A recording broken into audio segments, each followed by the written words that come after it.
Before COVID-19, electroCore focused its efforts on a version of the device called the gammaCore Sapphire, not CV, which stands for coronavirus, which reduces and prevents pain from migraines and cluster headaches. While both the gammaCore Sapphire and the gammaCore Sapphire CV operate using the same frequencies and the same number of pulses, the former can be programmed for 1 to 3 years of use, while the latter can only be programmed for 3 months of use. After that, it dies. Staats says that 3-month cutoff was a contingency of FDA clearance. The FDA wanted to be able to end the authorization when the pandemic ends, Staats says. Still, even 3 months of use may benefit some patients with long-term COVID-19 who are unable to shed all their symptoms in the weeks after the virus clears.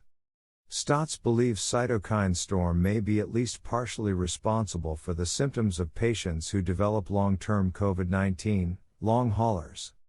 My hypothesis with long haulers is that if your body is exposed to COVID-19, you can have persistent chronic infection and that can be manifested by cytokines, he says.